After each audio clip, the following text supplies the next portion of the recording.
वहां के जलाशय सूख गए थे, कुएं सूख गए थे। उस आश्रम की ओर जब देखा है प्रभु श्री राम जी ने तो पूछा, गुरुदेव मैं इस आश्रम की ओर देख रहा हूं और ये स्त्री कौन है? ये स्त्री शिला के समान खड़ी हुई है, स्त्री कौन है ये? तब विश्वामित्र जी ने बताया, गौतम नारी शापधर ओपल देह धरि धीर, चरण कमल रज चाहती, कृपा करहु रघुवीर।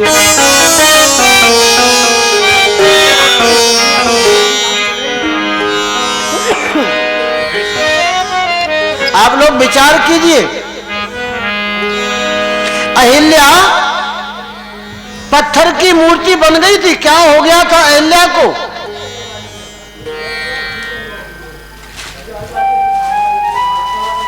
इंद्र ने अहिल्या के साथ में व्यभिचार किया तो अहिल्या के जो धर्म के परमाणु थे वो सारे के सारे परमाणु नष्ट हो गए थे।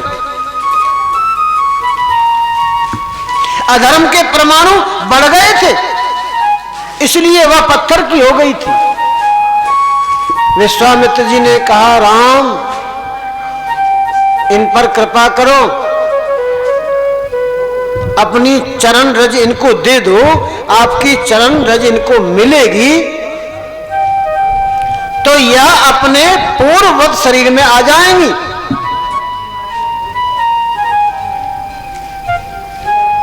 भगवान श्री राम ने कहा, गुरुदेव अरे मैं तो क्षत्रिय कुल का बालक हूं और ये ब्राह्मण कुल की स्त्री है, मैं इनसे अपना पैर कैसे लगाऊं? ये तो अपराध हो जाएगा। विश्वामित्र जी ने कहा, हे राम तुम तो सबका कल्याण करने वाले हो। और जैसे ही प्रभु श्री राम जी ने अहिल्या के शरीर से अपना पैर लगाया तो पूर्ववत जो शरीर था अहिल्या का उसी रूप में परिणत हो गई अहिल्या। क्यों? कि प्रभु श्री राम जी के जो धर्म के परमाणु है ना वो अहिल्या के शरीर से जाकर के टकराए, अहिल्या के शरीर में प्रवेश कर गए, धर्म के परमाणु बढ़े और अधर्म के परमाणु नष्ट हो गए। पति लोक की यात्रा उन्होंने की।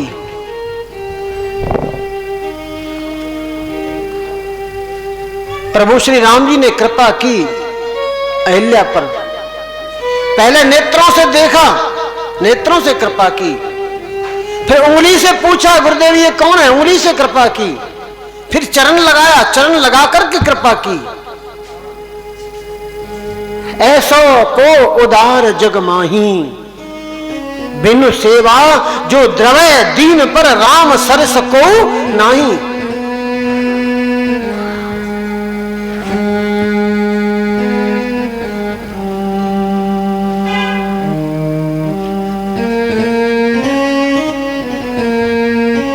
जो गति जोग विराग जतन कर नहीं पावत मुन ज्ञानी, जो गति योग विराग जतन कर नहीं पावत मुन ज्ञानी, सो गति देत गीत सब रीकू, प्रभु न बहुत जिए जानी, ऐसा को उदार जगमाही। प्रभु श्री राम जी की उदारता के बारे में महापुरुषों के पास, गुणियों के पास, कवियों के पास शब्द कम पड़ गए, शब्दों की पूर्ति नहीं हो पाई। ऐसी उदारता है प्रभु श्री राम जी की। जनकपुर में पहुंचे, जनक जी ने बहुत सुंदर व्यवस्था की है, धनुष यज्ञ का आयोजन किया है। चारों दिशाओं से राजकुमार आए हैं जानकी जी का वरण करने के लिए। सभा के बीचों बीच में एक ऊंचे सिंहासन पर शिव धनुष रखा हुआ है। राजा जनक जी के अनुचरों ने घोषणा की कि जो वीर इस धनुष को तोड़ेगा उसी के साथ हमारी जानकी जी का विवाह करा दिया जाएगा। राजकुमार आते हैं, धनुष को उठाने का प्रयत्न करते हैं, लेकिन धनुष किसी से नहीं उठता। धनुष उठ भी नहीं सकता किसी से। क्यों? कि जानकी जी पृथ्वी माता की पुत्री हैं और माता सोच रही है कि इस सभा भवन में अगर मेरी पुत्री के लायक कोई वर है तो केवल एक श्री राम ही है।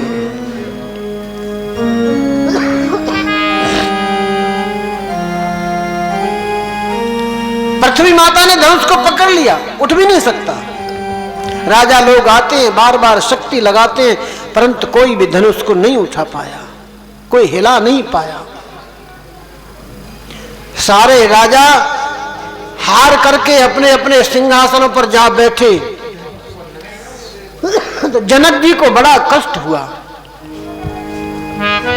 जनक जी ने कहा कि हे राजा गणों, आज मुझे ऐसा प्रतीत होता है कि मेरी पुत्री जानकी शायद कुंवारी ही रह जाएगी, क्योंकि इस पृथ्वी पर अब कोई वीर रहा नहीं, ये पृथ्वी वीरों से खाली हो चुकी है।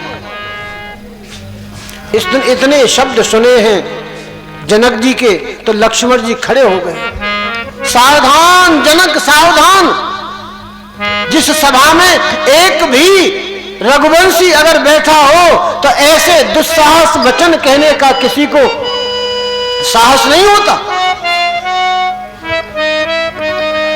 तुम धनुष की बात कर रहे हो? कमल नाल जिन चाप चढ़ावो, जो जन सत समान ले धावो।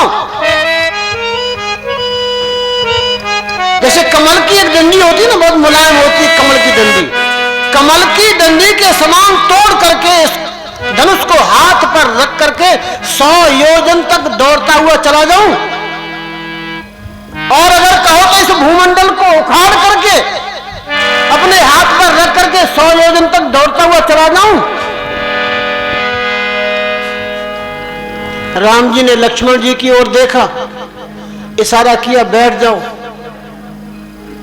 लक्ष्मण जी बैठ गए। इतने राजा आए, लक्ष्मण जी इतने जोश में बोले, लक्ष्मण जी इतने जोश में बोले, लेकिन महाराज दशरथ अभी तक मौन है, महाराज विश्वामित्र अभी तक मौन है, कुछ बोले नहीं है। क्यों? क्योंकि अभी तक शुभ समय नहीं आया था। अब शुभ समय आया तो विश्वामित्र बोले हैं। विश्वामित्र समय शुभ जानी, बोले अति स्नेहमय बानी। उठहु राम भंजऊ भव चापा, मेटऊ तात जनक परितापा। उठो राम बेटा उठो, जनक जी के कष्ट की निवृत्ति करो। भगवान श्री राम जी उठे, विश्वामित्र जी को प्रणाम किया, धनुष के पास पहुंचे, गुरु वशिष्ठ जी को प्रणाम किया। गुरु ही प्रणाम मन ही मन कीना, अति लाघव उठाए धनुलीना। धनुष को उठाया एक झटके से, उस पर प्रत्यंता चढ़ाई, धनुष को तोड़।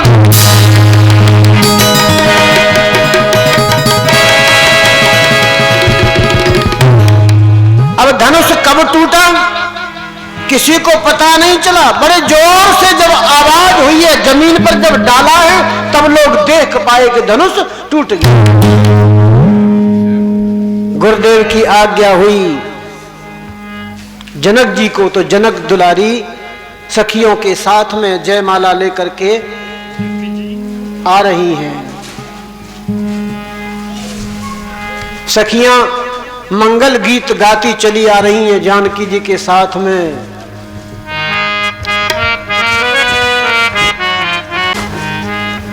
धीरे चलो सुकुमार, सुकुमार सिया प्यारी, धीरे चलो सुकुमार, सुकुमार सिया प्यारी, धीरे चलो सुकुमार, सुकुमार सिया प्यारी, धीरे चलो सुकुमार, सुकुमार सिया प्यारी, धीरे चलो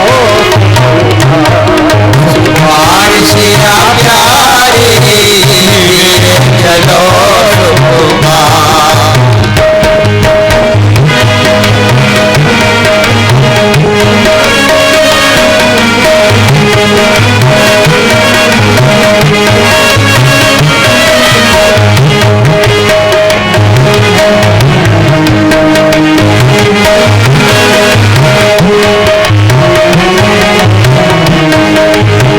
तुम्हारो रूप शेष नहीं बरने, तुम्हारा रूप शेष नहीं बरने, तुम्हारो रूप शेष नहीं बरने, तुम्हारा रूप शेष नहीं बरने, शेष नहीं बरने, शेष नहीं बरने, शेष नहीं बरने, शेष नहीं बरने, तुम्हारो रूप शेष नहीं बरने, तुम्हारा रूप शेष नहीं बरने, जिनके हैं जिज्ञा हजार, हजार सिया प्यारी, धीरे चलो सुकुमार, सुकुमार सिया प्यारी, धीरे चलो सुकुमार,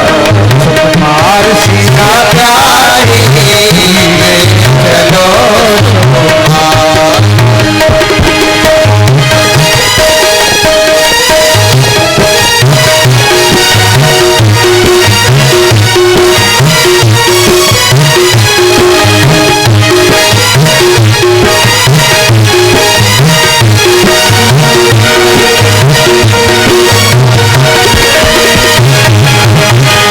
देश देश के राजा आए, देश देश के राजा आए, राजा आए, राजा आए, महाराजा आए, राजा आए, देश देश के राजा जो आए, देश देश के राजा आए, गए सब हिम्मत हार, हार सिया प्यारी, धीरे चलो सुकुमार, सुकुमार सिया प्यारी, धीरे चलो सुकुमार, सुकुमार सिया प्यारी, धीरे चलो सुकुमार।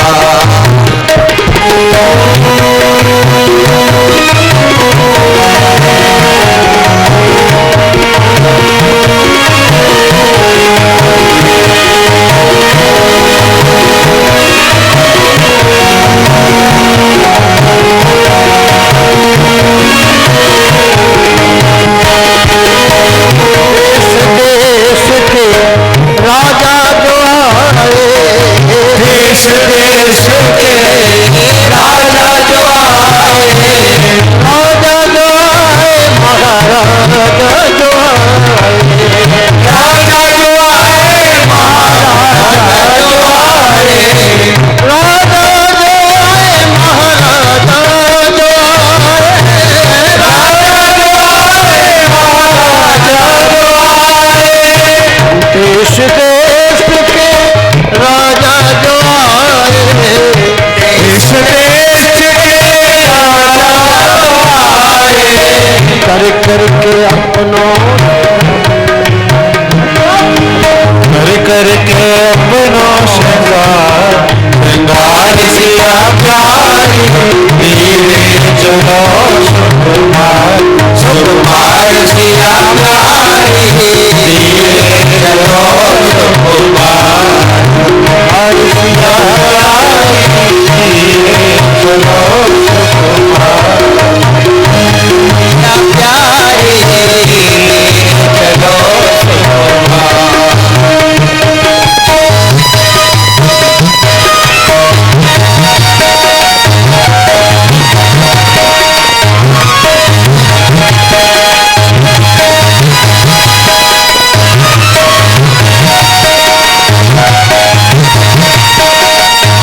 राम जी एकदम सीधे खड़े हुए हैं। जानकी जी ने जयमाला डालने का प्रयत्न किया, हाथ ऊपर को किए, लेकिन राम जी एकदम सीधे खड़े हुए हैं और इतने लंबे हैं कि जानकी जी जयमाला उनके गले में नहीं डाल पा रही हैं। अब सखियां प्रार्थना कर रही हैं कि जीजा जी थोड़ा झुक जाओ ना, ताकि हमारी जनक दुलारी आपके गले में जयमाला डाल सके। झुक जइयो तनक रघुवीर मेरी छोटी सी, झुक जाओ तनक रघुवीर मेरी छोटी सी, जइयो तनक रघुवीर लली मेरी छोटी सी। झुक जाओ तनक रघुवीर लली मेरी छोटी सी। तुमने नाथ तारका मारी, तुमने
पिताजी ने कहा, बेटी हमने तो उपाय जो करना था वो कर दिया, अब हम नहीं बोलेंगे। बेटी और दामाद के बीच में बोलना अच्छी बात नहीं है, अब आप जानो और ये जाने। पिताजी की ओर से दृष्टि गई गुरुजी की ओर, विश्वामित्र जी की ओर। गुरुदेव आप ही कुछ करो ना, आप कुछ उपाय करो ना, आपके शिष्य आपकी बात मान जाएंगे।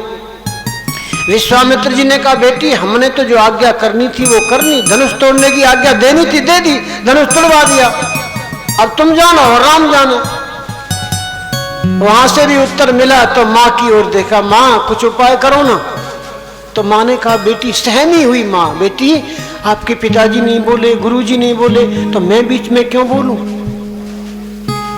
और सारे भवन में, सभा भवन में दृष्टि घुमाते घुमाते लक्ष्मण जी पहलू बदल रहे हैं कि भाभी कभी इधर देखती है, कभी उधर देखती है, कभी इधर देखती है, लेकिन मुझसे क्यों नहीं कह रही है ये। लक्ष्मण जी पर जाकर के दृष्टि टिकी। लक्ष्मण जी से कहा, अब तो आप देवर हो गए हो, आप भी कुछ उपाय करो ना।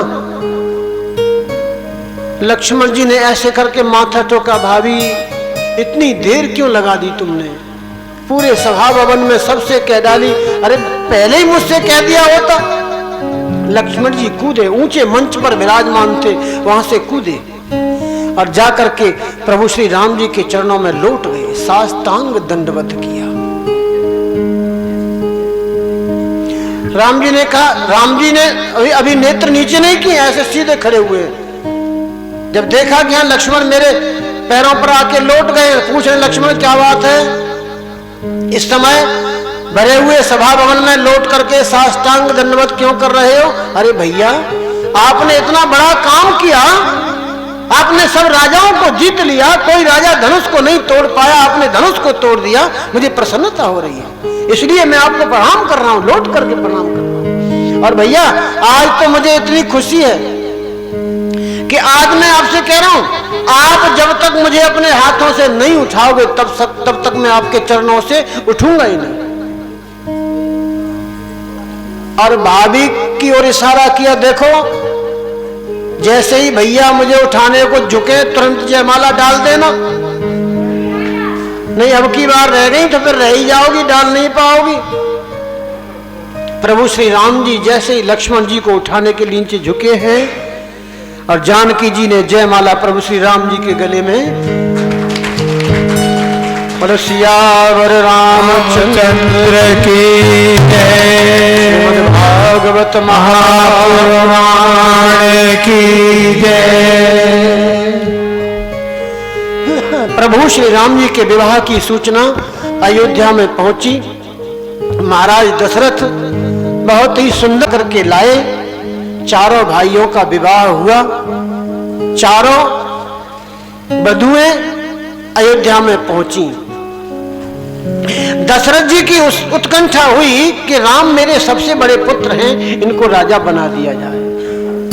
परंतु प्रभु श्री राम अयोध्या के सिंहासन पर तो बैठ नहीं पाए। माता कैकेयी के वचनों के कारण प्रभु श्री राम जी को 14 वर्ष का वनवास हुआ। राम, जानकी और लक्ष्मण अयोध्या से चले और सीधे पहुंचे हैं गंगा किनारे केवट के पास। मांगी नाव न केवट आना, कहें तुम्हार मर्म में जाना। प्रसंग बहुत बड़ा है, बहुत सुंदर प्रसंग है, लेकिन समय की अवधि को देखते हुए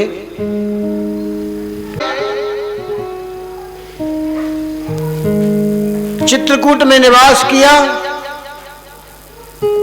वहां से पंचवटी पहुंचे।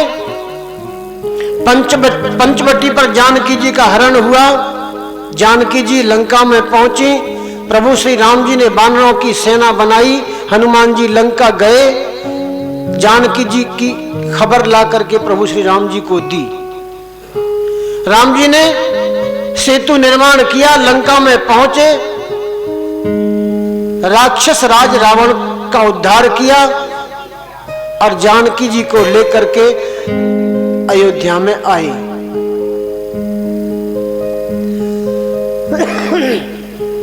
श्री सुखदेव जी महाराज ने सूक्ष्म रूप से राजा परीक्षित को यह कथा श्रवण कराई। श्री सुखदेव जी कह रहे हैं, परीक्षित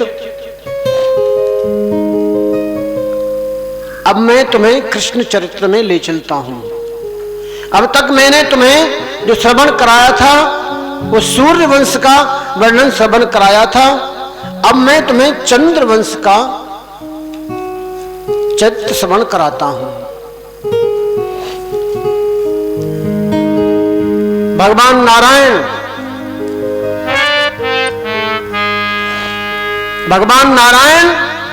नारायण के ब्रह्मा, ब्रह्मा के अत्रि, अत्रि के चंद्रमा, चंद्रमा के बुध, बुध के पुरूरवा, पुरूरवा के 6 पुत्र हुए, आयु, सुतायु, सत्यायु, रैत, जय और विजय। इसी वंश में आगे चल करके एक बहुत प्रतापी राजा हुए हैं जिनका नाम है गाधी। गाधी के पुत्र हुए विश्वामित्र, विश्वामित्र के 100 पुत्र हुए। आगे चल करके इसी वंश में एक राजा हुए हैं जिनका नाम है नहुष। नहुष के 6 पुत्र हुए। यति जयकारा शेरावाली का।